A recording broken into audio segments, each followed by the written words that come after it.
Bom dia, boa tarde, boa noite. Para mim é bem mais boa noite. Pela primeira vez, um papo escoteiro que não está completamente no estúdio. Bom, estúdio, que estúdio, né? Mas assim, que a gente não está todo mundo em casa, né? Então esse daqui é o Papo Escoteiro número 7, se eu não perdi as contas.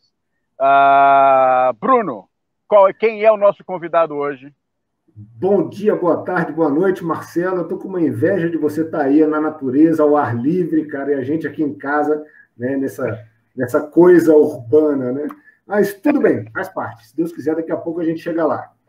Hoje quem vai falar com a gente é um cara muito especial, que está conosco há algum tempo e contribuiu muito com o Geja nos últimos anos, já passou por uma série de funções aqui conosco, já foi escotista de Alcateia sênior, né, na diretoria ele já foi diretor financeiro, diretor de metro, o cara faz tudo.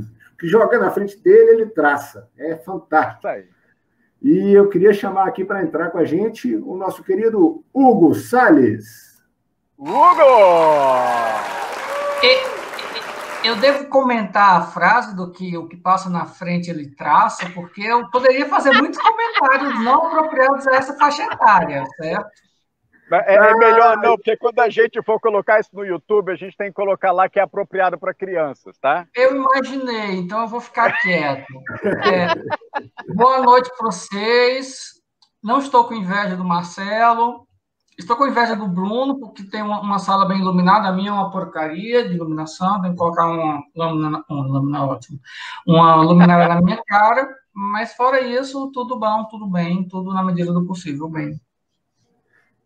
Que beleza, Hugo. É um prazer inenarrável, como eu sempre te falo, da gente poder conversar e agora, no momento da gente ter, em especial, só com você. Então, obrigado por topar conversar com a gente hoje. Valeu mesmo, hein? Hugo, esse Papo Escoteiro a gente vai fazer uma coisa um pouquinho diferente.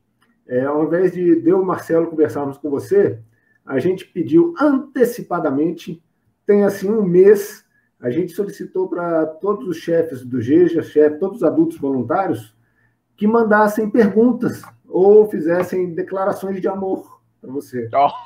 Ai, meu Deus do céu. Eu não posso carboidratos a essa hora da noite, não.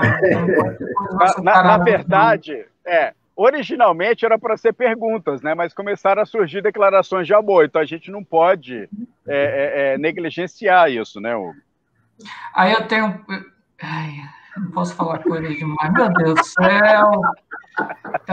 Eu farei o meu melhor para não parecer uma pessoa muito antipática e ranzinza, certo? Tá bom. E vou falhar miseravelmente nessa função, mas eu juro que eu estou tentando por dentro, certo? Tá bom. A gente tem fé em você. Exato. Tenha fé que eu tenho fé. Hugo, o chefe Fred... o chefe Fred da Alcateia Lobos do Parque, ele fez uma única pergunta, eu tenho certeza que é a curiosidade de muitas pessoas. Por que você não gosta de ser chamado de chefe Hugo? Tá. O que o escotista é para o jovem, de acordo com Baden-Powell? Ele é um irmão mais velho, ele é um irmão mais velho. Irmão mais velho, muito bem. Você já chamou seu irmão mais velho de irmão fulano? Você tem um irmão? Não. Tá. Você tem um primo? Tenho. Qual o nome do seu? Eu tenho um primo chamado Guilherme. Você já chamou ele de primo Guilherme? Não. Senhor Guilherme? Doutor Também Guilherme? Não. Também não. Você chama ele de Guilherme, né? Eu chamo ele de Guilherme. Eu tenho um irmão mais velho, eu chamo ele de Gabriel. Certo? Ok, certo. Eu posso ter reverência por ele ser mais velho que eu, mas eu chamo ele de Gabriel. Não existe nada entre eu e o nome dele. Certo? Certo. Quando as pessoas chamam alguém de chefe Hugo, que nem quando chamam de senhor Hugo, quando doutor Hugo, você está colocando alguma coisa entre a pessoa que está falando e a pessoa que está recebendo. E há um distanciamento. Certo? Certo. E há uma impessoalização. Eu não quero que as pessoas falem comigo de forma impessoal. eu quero que as pessoas falem comigo como falariam com seu irmão mais velho. E falam com seu irmão mais velho me chamando pelo nome, certo? Chamam você de aquela, chamariam de Balu, não vão chamar de chefe Balu, pela mesma razão. Então, eu acho muito... não, o chefe fulano dá uma ideia de superioridade hierárquica que não é para existir no ambiente em que você, para ser o irmão mais velho daquele jovem, ainda que seja uma criança. O irônico é que, com certeza, todos os lobinhos, a maior parte dos lobinhos, não chamam aquela de chefe aquela. E a divergência de idade está maior aí.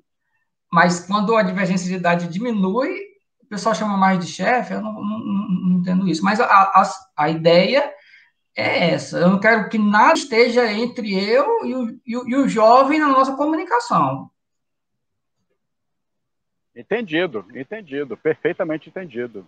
Muito obrigado. O Fred agradece. Pergunta da Zélia? Vamos lá. Huguinho, pergunta da Zélia em áudio. Hugo, o que levou você a se dedicar tanto ao escotismo, a ponto de se tornar um porto seguro para alguns escotistas em termos de conhecimento? Estou me referindo a mim, que tenho mais tempo de movimento escoteiro do que você tem de idade. Qual foi sua motivação? Não é uma pergunta muito fácil de responder, né? Se fosse fácil, não tinha graça. Então, bom que eu estou aqui para deleitar vocês, para rirem da minha cara, rirem com a minha cara, né? Então, a gente ri com você, cara. A gente ri com você. Exatamente, com você. Tá. Aí, o negócio do Porto Seguro não é minha intenção, tá? Muito pelo contrário. Segurança é o principal inimigo do nosso trabalho. A gente vive com algum tipo de desconforto, e o desconforto que vai nos trazer algum tipo de aprendizado. Então, se você me vê como Porto Seguro, eu não necessariamente tive essa pretensão, certo? Apesar de que isso pode acontecer naturalmente. Então, o que acontece? Eu tenho esse defeito e essa qualidade, são as duas coisas, que eu tenho alta octanagem. O que isso quer dizer? Eu trabalho com muita intensidade por pouco tempo. Então, eu tendo a me esforçar muito e dar muito de mim em uma determinada função ou alguma coisa desse tipo, mas eu não duro muito tempo. Então, a Zé falou muito bem, ela tem de movimento escoteiro, ela não tem minha idade não, tá? Ela tem quase 30 anos. No movimento escoteiro eu tenho 32, então eu ainda sou mais velho. Mas ela tem quase 30 anos de movimento escoteiro. Eu entrei em 2000, passei alguns anos fora, eu tenho 17 anos de movimento escoteiro. Eu não consigo ficar numa função por mais do que 3 anos, e por isso que eu saltei de uma para outra. Ela passou na mesma função por mais de 20, 25, justamente por isso. Assim, é uma qualidade no sentido que eu me esforço muito numa função, e é um defeito no sentido de que eu não consigo passar muito tempo nela. O que aconteceu também é que eu tenho muita afeição, gosto muito da parte de formação, da parte de educação. Não só movimento escoteiro, mas em geral. Então, quando veio a oportunidade de fazer formação, eu caí dentro. E eu caí dentro na época da mudança, em 2010, quando mudou todo o programa. Então, foi uma união do útil com o agradável, eu puxei o gás naquele momento, então acabei ficando atualizado por uma questão de oportunidade, vim para cá em um momento que todo mundo está desatualizado, e todo mundo, Brasil, não estou dizendo canto X ou Y, todo mundo está desatualizado, eu, por uma questão de oportunidade, pela minha própria característica e pela época que eu fui entrar como formador, eu estava bem atualizado, entrei numa função que me obrigou quase a continuar atualizado para exercer essa função, e uma coisa levou a outra. E com um pouco mais de naturalidade em relação a isso. E aí agora a gente está vendo o outro lado o lado do defeito. Assim, chega um ponto que acaba a gasolina, ela não dura muito tempo e vai. E por isso que novamente eu volto. Não me tome como um porto seguro, porque vai chegar um ponto que o porto acaba, ele se desmorona, enfim, o barco vai embora, e você vai ter que caminhar com as próprias pernas. Mas, assim, a história é essa, ela não tem nenhuma glória, nenhuma vitória, assim, grande, uma gloriosa, uau. Foi uma questão mais de oportunidade. Eu, por acaso, terminei em Seguindo da Madeira em 2009, 2010. Essa foi, de longe, a linha de formação que eu queria, era a linha de formador. Eu sempre tive esse alto interesse, alta intensidade em um baixo período. Calhou dessa alta intensidade esses 3 anos que eu me dediquei mais à formação, na minha própria formação, foi de 2010 a 2013, que quando teve a transição, e isso me equipou para possibilitar tratar de um momento que todo mundo estava vulnerável a esse ambiente de pouco conhecimento sobre o novo programa. O útil unido ao agradável, assim, em questão de oportunidade, vamos chamar assim. Séria. Agora, Hugo, você pode não se enxergar como um porto seguro, e talvez você tenha razão que não é a melhor metáfora, a melhor comparação. Eu, pessoalmente, eu te enxergo muito mais como, sei lá, como é que é o nome daquele lugar que constrói os navios? Estaladeiro, como é que é? Estaleiro. Estaleiro. Porque você ajuda a gente a se construir como pessoas no movimento escoteiro, como adultos, como voluntários. Então, você permite que a gente forme as bases para a gente navegar sozinho, né? E você faz isso de uma maneira bastante peculiar, né? Que é realmente cutucando, tirando a gente da zona do conforto. Na verdade, às vezes você não tira a gente, você arremessa a gente assim, para quilômetros para fora da zona de conforto. Ninguém aprende enterrado no sofá. Eu concordo com você, eu acho que você está corretíssimo. E foi uma das coisas que, quando eu era seu assessorado, foi uma das coisas que me atraía. Que você cutucava e eu ficava, puxa, e agora? O que eu faço? Ele tirou meu chão. Vou ter que me reencontrar, vou ter que me reorientar, vou ter que começar tudo de novo. E eu sempre achei isso uma coisa muito positiva, né? Então, eu te agradeço profundamente por isso aí, por tudo que você fez, assim, para me motivar, para me balançar, para tirar o meu chão. Porque isso aí me ajudou a ter perna, né? Me ajudou a poder levantar. E eu acho que esse efeito, pelo menos acho que quase todas as pessoas que eu conheço que conviveram com você, esse efeito é meio que universal. Você quebra as pernas da pessoa para que ela consiga andar melhor, né, dentro do movimento escoteiro. Isso é um elogio. Não, eu vejo isso como um elogio, mas o próprio programa, assim, uma das coisas que me atiça no movimento escoteiro é justamente essa ideia da desconstrução para a reconstrução. Se você pega, por exemplo, o programa do Ramon Senho. Ramon Senho trabalha com a ideia de identidade através de desafios. A premissa é de superação dos seus próprios limites. Uma pessoa se conhece conhecendo até onde ela vai. Você vai conhecer um país, o Brasil você conhece pelas suas fronteiras. Olha, isso aqui é Brasil, e eu sei o Brasil até onde deixa de ser Brasil para ser Paraguai. E a premissa do Ramon Senho é justamente isso: é você submeter o jovem a situações em que ele vai confrontar o seu limite percebido e vai ou confirmá-lo, ou ele vai descobrir que o seu limite real é outro. E talvez ele confirme em outra oportunidade que aquele limite, na verdade, é um terceiro, entende? Então, esse ramo específico foi o ramo que eu realmente, de todos os ramos, foi o único que eu realmente vivenciei, e é o que traz uma proposta educativa que eu pessoalmente acho interessantíssima. Parte dessa premissa de você se desconstruir a sua percepção para construir a sua identidade. São terminologias um pouco diferentes. E eu tenho que levar isso para tudo, porque, assim, eu mexo com adultos, assim, eu tenho um cara de novinho, eu tenho idade também de novinho, alguns vão dizer, outros não, mas eu trabalho com adultos há 10 anos. E adultos gostam de ter suas certezas, de ter suas percepções, e a grande maioria delas, elas brotam do Divino Espírito Santo, no sentido que elas brotam do nada. Então,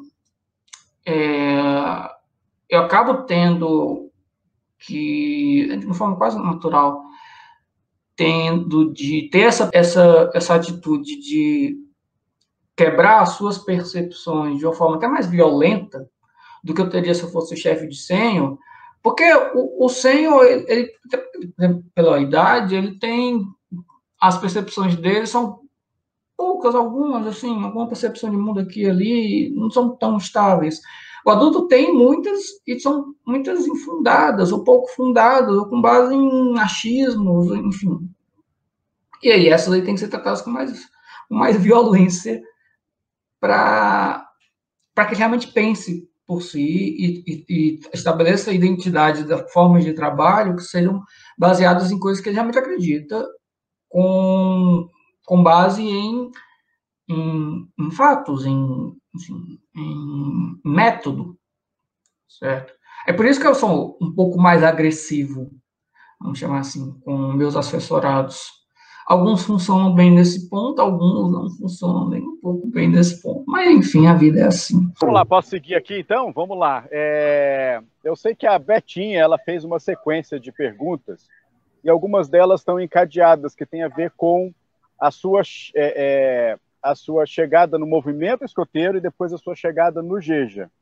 Então, você podia falar para a gente como é que foi você, como jovem, chegando no movimento escoteiro e depois você vindo para Brasília e se juntando ao Geja. Como é que foi a sua chegada ao Geja também?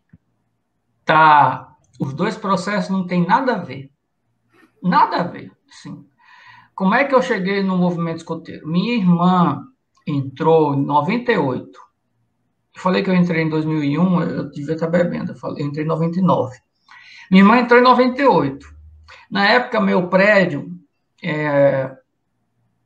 estava nessa febre, todo mundo entrar no escoteiro. Alguns entraram, a maioria saiu, mas minha irmã entrou e um vizinho também entrou.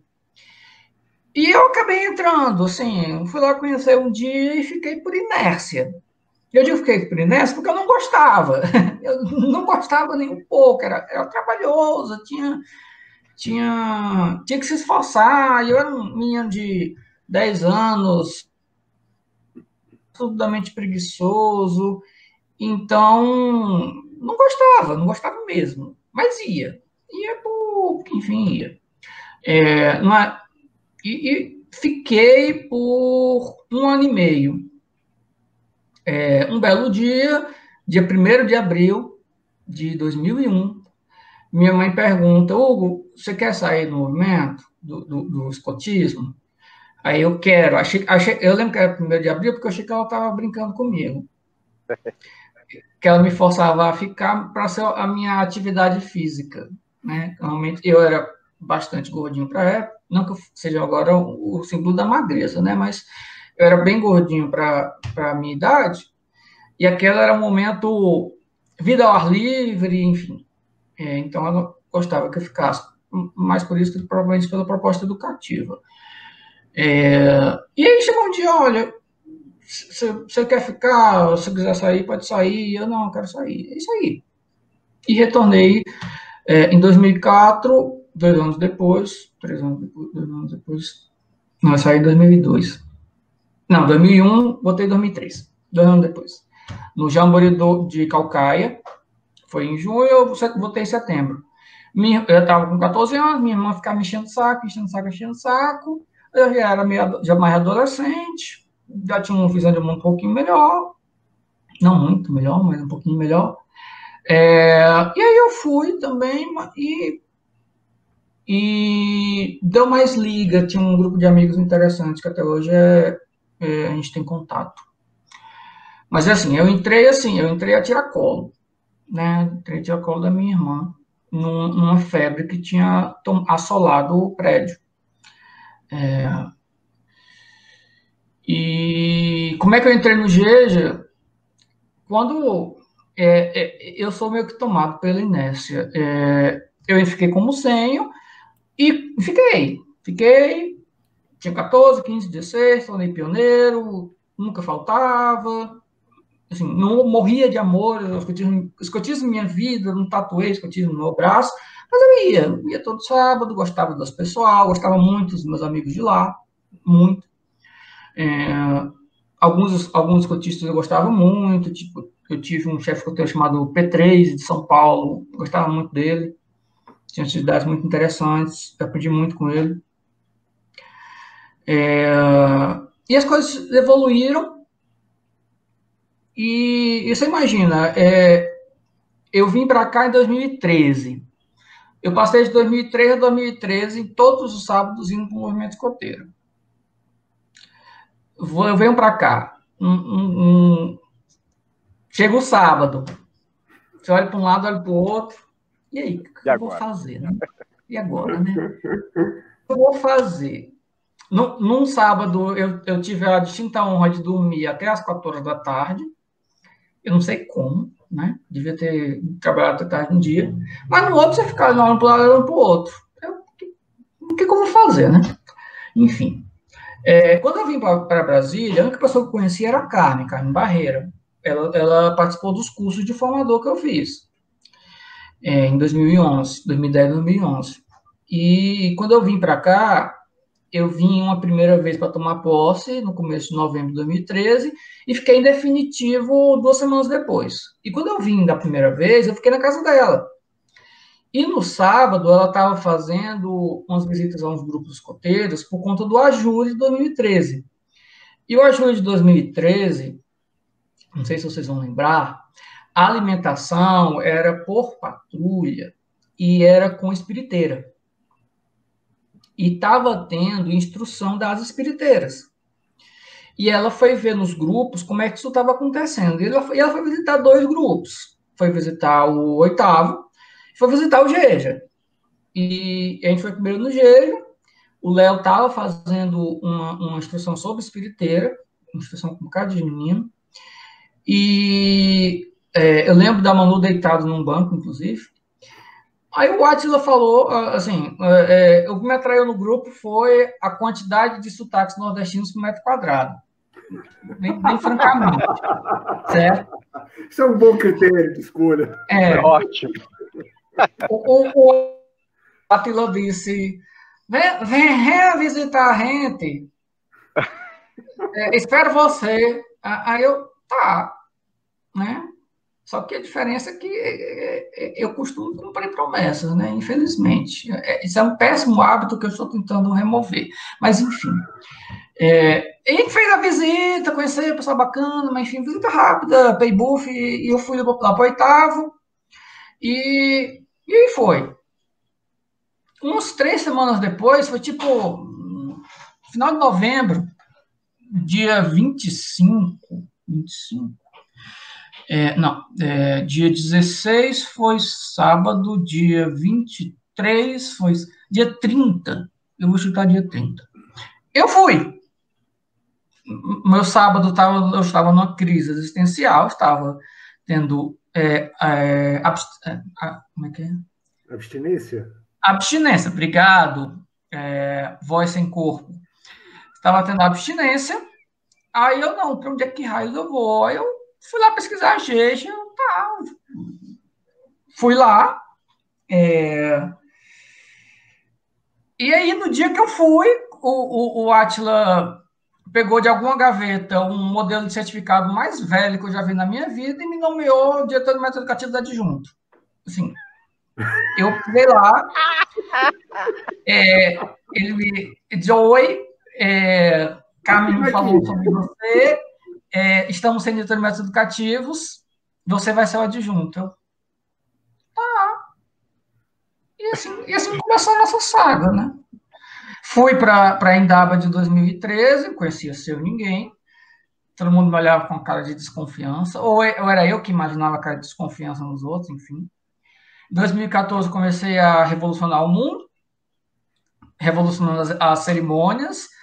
Aí, sei, inclusive, que a portadora da pergunta ficou com 1 milhão de dedos para mim, porque ela me falou isso, não sei se isso aí é algo publicável. Mas depois a gente passou a se dar muito bem. Zélia também é outra que começou duvidando, porque eu queria extinguir o grito da alcateia. Consegui, né? Mas depois aí as coisas seguiram bem. Assim, a gente trabalhou o que estava nos manuais, discutiu o ciclo e seguimos a partir daquele momento. Mas foi novamente, muito... Minha chegada foi muito aleatória.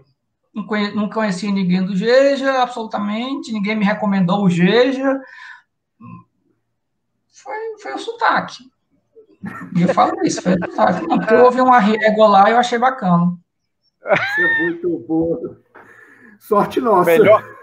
Melhor critério do mundo foi esse. Essa eu não sabia, não, viu? Bom, mas... Então, depois que você revolucionou lá, tacou o terror, fez todo mundo repensar o que era ênfase de ciclo, né? A Beth tem uma outra pergunta, né? Para fechar aqui. O que o movimento escoteiro mudou ou acrescentou na sua vida? Essa é outra daquelas, hein? Eu costumo dizer, e eu acho que é uma forma de auto-engano, que eu não tirei muito como membro juvenil e eu tirei alguma coisa como adulto. Eu digo que assim, é um pouco de verdade, porque eu tirei muito mais como adulto do que como membro juvenil. Eu passei anos como membro juvenil, 11 anos como adulto. A matemática vai dizer que eu vou tirar muito mais como adulto. E eu falo isso para todo mundo, em cursos, inclusive, que se você está aqui, você não está recebendo nada em troca, você está de besta. Porque a gente tem que receber alguma coisa em troca, nem que seja algum sentimento de dever cumprido, ou ser pago em abraços, ou algum tipo de conhecimento adquirido, ou sensação de aprimoramento próprio, que é o que motivava, me motivava, vamos chamar assim. Mas eu digo que é mentira, por quê? Eu era um jovem muito pouco sociável, ao contrário do ser altamente social que vocês estão vendo agora na frente de vocês. Mas, assim, eu evoluí de um jovem extremamente antissocial, e entendam antissocial de uma forma até literal, eu não gostava de gente, para um adulto, às vezes ranzinza, bem sarcástico, tendente ao cômico, mas que consegue se relacionar com outras pessoas, certo? Eu posso ser muitas coisas, mas eu não sou antissocial, eu posso até ser social à minha maneira. A vida como membro juvenil, ela me proporcionou principalmente essa mudança. Se eu não tivesse essa oportunidade, eu não tinha contato com outros jovens da minha idade, assim, fora escola, mas assim, escola você fica lá sentada, tendo aula das 7 até as 12, depois aula à tarde, blá, blá, blá, enfim, meu contato em termos de social era zero. E eu sou meio recatado, não sou de balada, então meu contato com jovens em algum contexto social era esse. Então, o que me levou a ter essa evolução de antissocial para algum tipo de socialização sarcástica, eu adorei esse termo agora, eu vou começar a adotar como um modo de vida, foi a minha atuação, foi a minha vida como membro juvenil, como sênior, como pioneiro. Isso foi a principal mudança. Como adulto, foi a minha visão de educação, e educação no sentido de autoconstrução e de ensino, ensinagem, se você quiser ser bem cult. No sentido de que o que me motiva, o que motiva os outros, ou a ideia de conhecimento como algo construído, a ideia de ver como o que me move, o que não me move, enfim. Esses fluxos de como as pessoas decidem em grupo, coisas que a gente vê em um ciclo de programa, por exemplo, processos decisionais em que você decide algo, vota, essa votação implica em escolhas do que você vai fazer, escolhas do que você não vai fazer, do que você vai largar de mão, e as duas coisas têm que ser respeitadas. A ideia de competência, a ideia de você não se preocupar tanto com o conhecimento que se adquire, mas com sua capacidade de fazer acontecer, de se virar. Isso não é só como funciona o cérebro humano, não é uma questão simplesmente fisiológica, quanto mais uma forma de você ver a própria vida, né? Seu próprio aprimoramento. Se você se acha perfeito, você já está morto. Assim. Isso foi algo que me veio mais na atuação como adulto. Essa percepção de aperfeiçoamento constante, de liderança, de como funciona a equipe, de trabalho em equipe. Essas competências em si vieram todas como adulto. Então, a forma como eu faço o meu trabalho, a forma como eu relaciono com outras pessoas, para além da simples socialização sarcástica, a forma como eu influencio em outras pessoas, de forma direta ou não intencional, isso tudo foram questões que foram influenciadas pela minha atuação como adulto no movimento escoteiro. Se eu não tivesse atuado no movimento escoteiro como adulto, eu não saberia nada sobre isso, não faria nada sobre isso, eu não sei, eu não conseguiria nem vislumbrar como é que eu seria. Provavelmente eu sou muito pior em relação a isso, mas assim, essa é a contribuição ao escotismo. Essa foi a contrapartida. Eu posso ter, eu contribuí muito no movimento escoteiro, talvez, debatível, mas enfim, eu não falo isso, mas alguém pode falar isso por mim. Mas se eu fiz, é porque eu recebo muito em troca.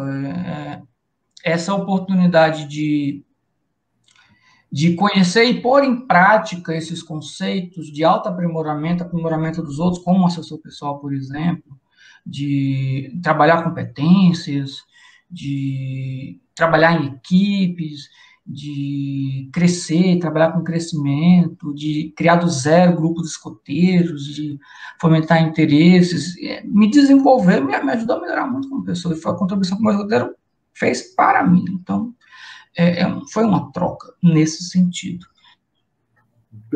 Vamos colocar o vídeo da Jana? Bora, vai, vamos nessa. Oi, chefe Hugo, tudo bem?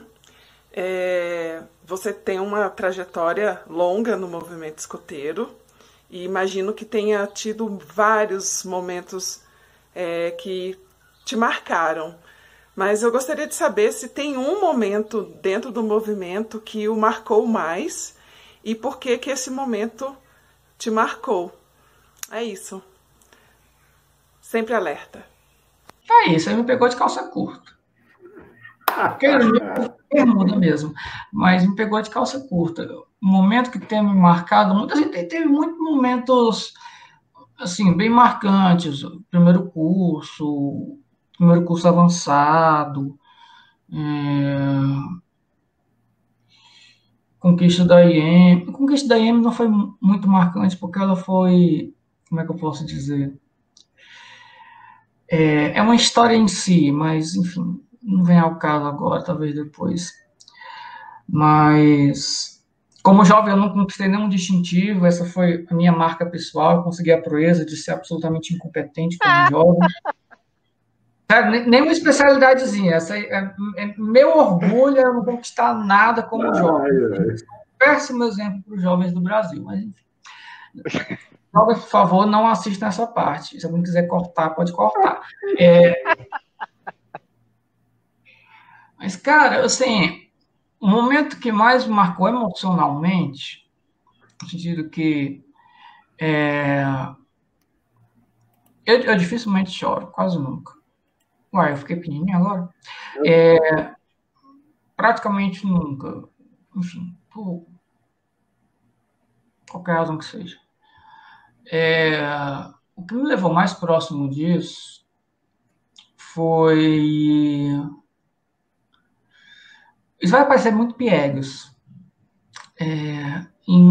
Foi uma condecoração, na verdade. Uma coisa doida, né? Medalha, né? O Motley se emociona com a condecoração, né? Começo de 2019, foram dadas condecorações para Deus, o mundo e mais algumas pessoas. E eu fui uma delas. Eu fui condecorado com a medalha Cruz de São Jorge. Eu não esperava que aquilo lá fosse me marcar, porque era esperado. Era previsível a um ano-luz de distância. Mas aquilo me marcou não pela condecoração em si, até porque eu nem sei onde foi que eu guardei. Eu sei que ela está guardada em algum canto, mas eu não sei nem onde que ela está. Mas pelo que ela significou. Ela veio depois de 2 anos como diretor de crescimento, que foi, ao meu ver, a culminação de tudo. Assim, você aprende todas as coisas do que é movimento escoteiro, como é que se capacita um adulto, como é que se capacita um jovem, blá, blá, blá, blá. E a maior prova que você tem disso é criando um grupo novo, né? Você vai pôr isso à prova, porque você tem que capacitar novos adultos e novos jovens. E eles têm que ficar, senão não tem grupo. E eu passei, assim, eu tinha passado 2 anos fazendo só isso. E a gente chegou a abrir, eu não tenho mais esse número, uns 14 unidades. Delas tinham vingado metade, um pouco mais da metade. Mas, assim, um número bom, e alguns estavam naquela assembleia. E foram 2 anos muito trabalhosos. A equipe que a gente estava trabalhando, eu tinha a equipe dos distritais e eu tinha a equipe de crescimento. E eram 2 equipes fantásticas, então a gente trabalhava pra cacete. Os distritais com os grupos que já funcionavam, a equipe de crescimento criando novas unidades, grupos de sessões autônomas, e todos nesse sentido, da gente ver como capacitar melhor jovens e adultos.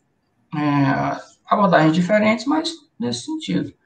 A gente fez um seminário de crescimento que em si foi um movimento bem marcante, e tudo combinou, esses 2 anos de trabalho mega intenso, mega estressante, que me tirou muito pessoalmente. Eu renunciei a muitos projetos pessoais, alguns eu estou retomando, outros eu não conseguia tomar, outros já foram. E me pôs muita prova em termos da minha própria...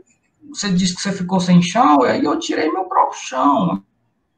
E tive que achar e reconstruir meu próprio chão em movimento. E isso culminou, nesse momento, a entrega foi meio que uma certidão de que, olha só, deu certo, né? E isso aí marcou de forma bem mais intensa do que eu antecipava por conta disso. É isso. Legal. Muito bem, muito bem.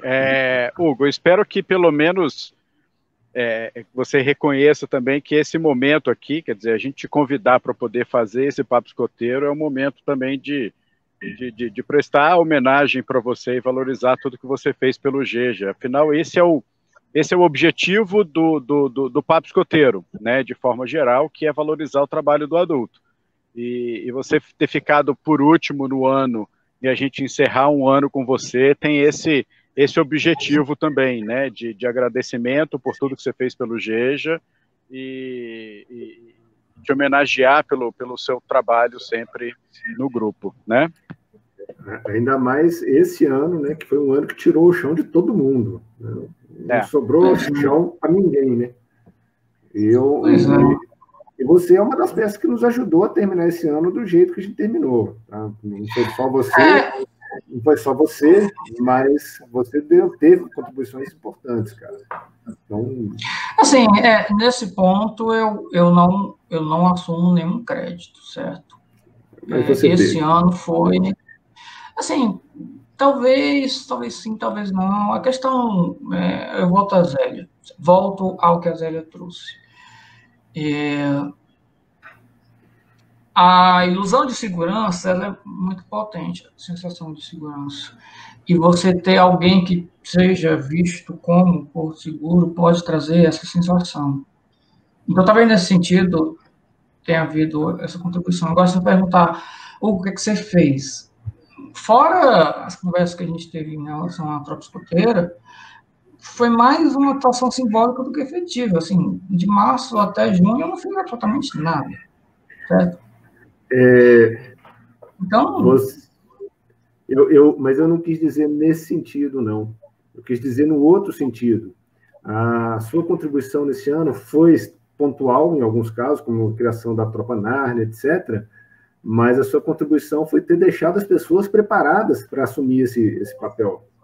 Exatamente. Então, é nesse sentido que eu quis dizer que você foi um das bases, dos pilares para a gente chegar ao ano, terminar o ano da forma que a gente terminou, que a gente terminou melhor do que muita gente, do que a grande maioria dos grupos. Né? Se só a gente olhar os nossos índices, os nossos números do censo, quando tem grupo aí fechando, a gente está firme, a gente está forte. Tivemos os nossos baques, né? Tivemos aí as nossas dificuldades, mas elas não se comparam com outros grupos. E a sua contribuição foi ter preparado a gente para isso. Não foi a sua atuação nesse ano especificamente. É uma história de vida, da sua vida aqui no GEJA, que ajudou a gente a chegar nesse ponto. É nesse sentido que eu falei que a sua contribuição foi fundamental para a gente. Não, eu entendo. E isso é interessante. Eu vou devagar um pouco, se ficar muito longo, aí o André corta, certo? Mas essa ideia está bem embrenhada, né? A própria ideia do movimento escoteiro. Vamos lembrar que Baden-Powell trazia atividades na neve. E ninguém fazia raio de atividade na neve. Não tinha neve, né? A pessoa da África vai lá escrever cartinha para ele e diz, uai, tem neve aqui não, filho, tem areia, mas não é a mesma coisa. Como é que nós faz atividade? Aí vai lá e diz, te vira. Né? E essa é a ideia. Se a gente ficar só ensinando as pessoas a fazerem coisas, as pessoas só vão aprender a fazer as coisas. E quando não puderem mais fazer as coisas, elas não vão saber mais fazer nada. É isso aí. Elas têm que aprender a resolver os problemas, se virar, mudar a chavinha de uma aprendizagem com base em conhecimentos, e o Marcelo está de novo olhando para trás, eu devia contar isso, para uma aprendizagem voltada a competências, a você ser capaz de, dado uma situação nova, e no estado que você não conhece, você instalar lá e montar um plano de ação e se virar. A gente treina isso com 0,001% de intensidade, se a gente cria um jogo que ninguém conhece e diz, te vira, ganhe. Ele está numa situação que ele não conhece, aprende a se virar. Mas é o mesmo princípio de, olha só, não tem mais atividade presencial, te vira e ganhe. É o mesmo princípio, só que exponencialmente trabalhado. Então, se uma coisa que nos mostrou é a importância da gente saber resolver o problema mais do que saber cantar uma canção ou, sei lá, fazer cortar um toco de árvore ou fazer uma amarra. Perfeito. Isso aí. Bom, nós temos mais 2 vídeos aqui. Marcelo. Vamos fazer o do André primeiro, a gente encerra com o da Zélia. Oi, eu não quero fazer nenhum tipo de pergunta para o Hugo, eu quero só fazer uma declaração de amizade, de carinho, de admiração que eu tenho por ele. Eu conheci o Hugo em 2013 e lá na Indaba, no GEJA, a gente fez um amigolate, o Hugo me sorteou e mesmo sem conhecer ninguém, caladinho no canto dele, eu senti uma simpatia muito grande pelo Hugo. No início do ano de 2014, no ano seguinte, eu fui fazer meu curso avançado em Goiânia e o Hugo estava como um dos formadores, e ali eu fiquei um pouco mais próxima a ele, pude conhecer um pouco mais do Hugo, e a minha admiração só foi crescendo. E aí ele entrou para o GEJA, né, ficou com a gente lá na diretoria do GEJA, e em 2015, se eu não me engano, ele foi designado pela UEB para ser meu tutor do projeto. A gente ainda estava na época que o nível avançado precisava de um projeto, de um tutor, e eu costumo falar que eu tive o melhor tutor que eu poderia ter, junto com a melhor APF que eu poderia ter, que são o Hugo e a Zélia. E, enfim, minha admiração, meu carinho pelo Hugo, o reconhecimento de tudo que ele fez. O Hugo me ajudou em um momento muito difícil da minha vida, muito complicado, minha vida particular. E eu tenho uma dívida de gratidão com ele, assim, eterna. É isso aí. Chegou a hora das declarações de amor. Agora, pois é. Acabou a entrevista.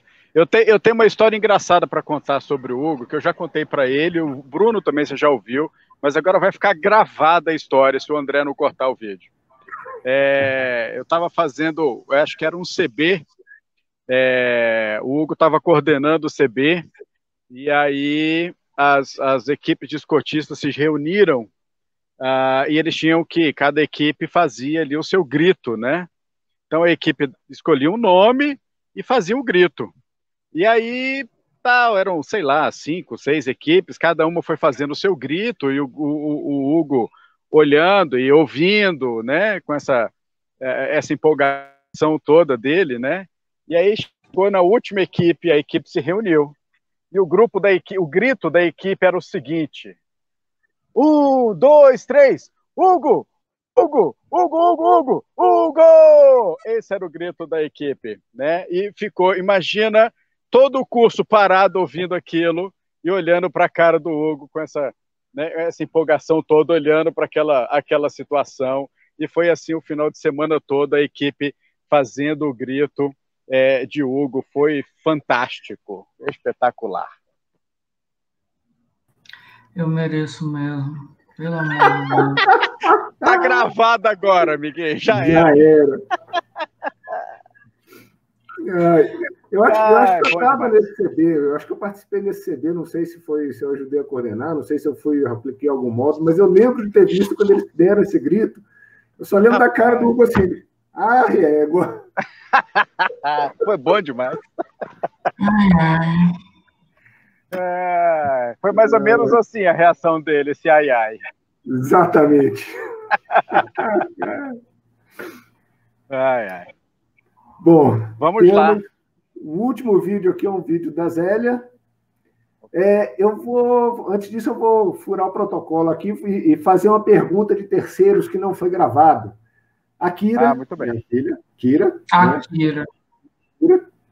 Ela queria saber, Hugo, por que você não gosta de abraços?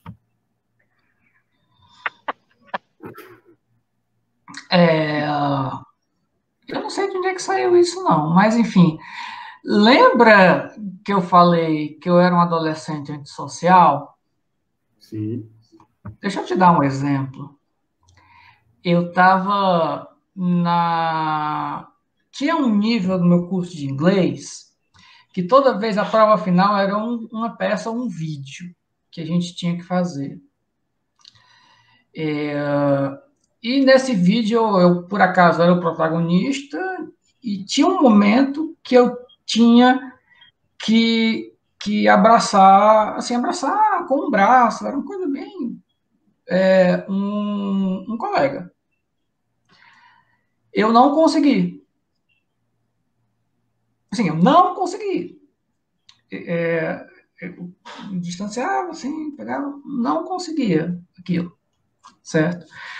Acabou que não teve o vídeo, a gente tentou trocar, mas eu lembro vividamente, teve um dia que a gente foi ensaiar, a gente passou o dia eu tentando me forçar a fazer um abraço com uma mão, assim, um colega, eu Não consegui, simplesmente não consegui. Então, assim, a gente tem que caminhar, né? Caminhar e evoluir. Eu já evolui muito em relação a isso. Não quer dizer que eu esteja no outro lado do espectro em que eu abraço feito Barney. Né, Barney? Barney é o Bruno, tá, gente? Entendi. Então, assim, não tá, eu não abraço, eu abraço. Precisar, eu abraço. Eu morro de amor pelo abraço? Não, assim, não curto, mas, assim, odeio, já odiei mais. Faz parte, novamente, da minha ideia de socialização sarcástica. Entende? Eu acho que você evoluiu muito. Nada me tira do caminho. Eu tenho muitas imagens de você, muitas memórias de você extremamente positivas. Algumas sérias de momentos de aprendizado e outras, assim, daqueles momentos hilários que você olha assim e você não acredita que aquilo está acontecendo. E um desses momentos hilários foi quando a gente estava fundando fundando a Alcateia Uivos do Cerrado, que você entrou de... Qual que é esse personagem? É o... Hatch. Gente, deu branco. Hatch, isso. Hatch. Deu branco no nome do elefantinho. E eu lembro que no final de uma atividade, entre um jogo e outro, entre um jogo e outro, os lobinhos tinham que sair de um jogo e você chamou para outros. E veio aquele bando de lobinho correndo, né? E quando eles viram, você ainda não tinha chegado na outra base, e aquele bando de lobinho grudou e abraçou assim na sua perna, né? Você saiu andando assim. Um monte de lobinho. Aquilo foi um dos momentos mais icônicos, mais Hugo que eu tenho na minha cabeça. É bom que você ri disso. Eu lembro perfeitamente desse dia. Esse dia foi um dos primeiros sábados da Alcateia. Eu estava sozinho nesse dia, era uma atividade de grupo. Esse ser engraçadinho aqui, que está olhando para o lado, está no meio da selva, estava de prontidão vigiando a Alcateia, porque a filha dele estava lá. Então ele, não, eu vou ajudar você, porque eu fui escotista por 10 anos do Ramo Lobinho. Não, ele ficou lá, vigiando a filha, ficou vendo, fiscalizando, enquanto eu, que tinha que mover de uma base para outra, com um bocado de menino pendurado nos braços. Que beleza. Aí ainda tive que aguentar o disparate no final e dizer, não, você se importa se eu pedir para ela trocar para outra Alcateia? Eu, não, tá, pode trocar, seu... É para trocar, né? Opa, cuidado, está sendo gravado, por favor, controle-se. Eu não falei nada não. Tudo verídico, né? Tudo verídico. Eu aumento, mas não invento. Tá certo. Muito bom. Nosso último vídeo aqui, né, o vídeo da Zélia. Hugo, sou eternamente grata por tudo que aprendi com você. Espero que todos que tenham aprendido tenham o mesmo sentimento. Gosto muito de você, te amo. Beijo. Declaração de amor, né? A gente dá um tempo para o Hugo comentar? Tem que dar, né? Meu Deus do céu. Você quer que passe de novo? Não, precisa não. Não. Assim, vocês riem, mas você imagina, eu cheguei há 7 anos. Há 7 anos, a Zélia tinha 23 anos de movimento escoteiro. Eu hoje tenho 17. Ela tinha 23. Certo? Você imagina o que é preciso de força de vontade para uma pessoa com 23 anos de movimento escoteiro estar pronta para se aceitar as apurrinhações de um forasteiro pirralho com seus 25 anos, que ela não conhece, falando coisas que ela nunca ouviu, que não tem tempo de grupo, não tem coisa nenhuma, e levar em consideração, não só levar em consideração, mas efetivamente aplicar, estudar, aplicar, e assim, falar, porque eu aprendi muito com você, Eu aceito o cumprimento e agradeço, assim, dizer muito obrigado para ele, te amo é dose, né?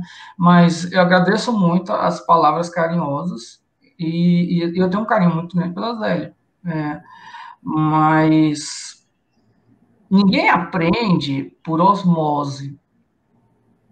O aprendizado é aceitação. E você aceitar, dadas as circunstâncias, o que aquele forasteiro pirralho, com um sotaque estranho, que ninguém conhecia, estava dizendo, eu vou te falar, assim, merece o meu aplauso, certo? Se fosse eu no lugar dela, eu acharia que seria mais provável eu me unir à possível maioria, acho que eu nem diria que é a maioria, não, isso o Geja tem uma grande qualidade. O segundo rebine que eu fiz foi para refazer todas as cerimônias que a gente teve. E daquele rebine em diante, todas as cerimônias foram feitas e continuam sendo feitas daquele jeito. Ninguém retrocedeu 1 milímetro, certo? Isso é espantoso. Assim, você tem um grupo que à época tinha 30 e tantos anos, que num dia, novamente, o forasteiro, que é mais novo do que o próprio grupo, que ninguém conhecia, tinha 6 meses de grupo escoteiro, menos que isso, disse que era para mudar todas as cerimônias por causa de um pedacinho de papel lá, manual de cerimônias, que muitos não tinham nem lido. Não só aceitam, discutem, internalizam aquilo e assumem como próprio aquilo. Precisa de muita força de vontade. Então, assim, o Hugo falou, eu poderia ter falado para as pedras não ensinam a aprender nada. O grupo ele tem tanto merecimento de aprender quanto eu de ensinar. Assim, é um processo. Então, o que a Zélia tem para falar bem de mim, eu tenho para falar bem dela aceitar embarcar nessa. E não à toa o primeiro Papo Escoteiro foi com a Zélia. Né? Vamos fazer o jabá aqui, quem não assistiu vai lá, entra no canal do Geja e assiste o primeiro Papo Escoteiro, porque a Zélia é hoje a escotista mais antiga, atuante no grupo, e o ano de 2020 fez tudo isso que você falou, Hugo, ser reforçado, que ela aceitar toda essa situação difícil que a gente está vivendo e engrenar nessa história e participar de todas as atividades e fazer tudo acontecer mesmo à distância, né? Então, fechando parênteses aqui também, de eu estar junto com você nessa admiração pela Zélia, que realmente é incrível. Né? Mas é uma conjunção de coisas, né? Tem um para ensinar, o outro que vai aprender, e aí as coisas se combinam bem. Né? E eu acho que é isso. Hugo, alguma declaração final? Eu vou, continuando a cornice, né, entre eu e Zélia, eu vou retomar a frase dela, né? O escotismo se faz com todos. Esse vídeo provavelmente vai sair depois da Indaba, então o que eu vou falar agora não vai ser nenhuma novidade. Não é o fato de eu sair e eu saio podendo retornar, talvez não retorne, provavelmente retorno, tá? Não sei quando, não sei como, não sei em que circunstâncias, mas seria um atestado da minha falha, do meu fracasso total, se as coisas começassem magicamente a desandar, só porque eu saísse. Esse ano foi um ótimo indicativo de que isso não vai acontecer. Eu efetivamente passei o ano todo de licença e isso não aconteceu, as coisas andaram muito bem. A gente tem um novo diretor de métodos educativos que está super empolgado e está agindo muito bem, obrigado. E obviamente eu não me acredito de que o Marcelo é assim porque eu fiz assim, não estou dizendo isso. Mas a gente tem que lembrar que o escotismo não faz com participação de a Andorinha nunca vai fazer o verão. O escotismo faz com participação de todos. Então, todo mundo tem que se envolver nisso. e o grupo que tem que agir dessa forma, o grupo como o coletivo. Não dependam de uma pessoa só, fulano é o Porto Seguro, o cicrano é quem manda, se fosse Beltrano a mandar, seria melhor, não interessa. O coletivo é que vai determinar o nosso sucesso.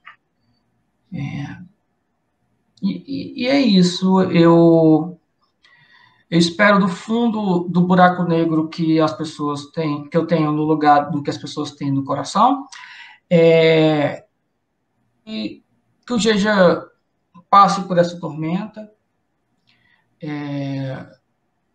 passe bem, que se refaça e que se refaça melhor do que estava. Não que estava ruim, mas porque devemos sempre melhorar.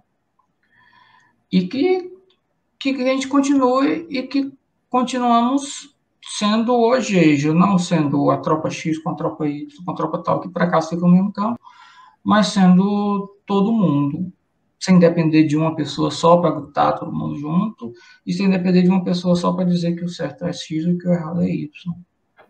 Muito bom. Maravilha, muito bom. De minha parte, Hugo, obrigado por tudo, pelas oportunidades que você me proporcionou. E, como sempre, é um prazer poder conversar com você, conviver com você. Foi sempre muito bom para aprender, para conversar, para se divertir. Mesmo que você não acredite nisso, mas foi sempre um prazer inenarrável, sempre alerta para você. Hugo, da minha parte, cara, eu queria agradecer esse período todo que você passou com a gente e, pessoalmente, agradecer a paciência que você teve comigo quando eu era seu assessorado e te dizer, cara, que eu aprendi muita coisa com você, tá?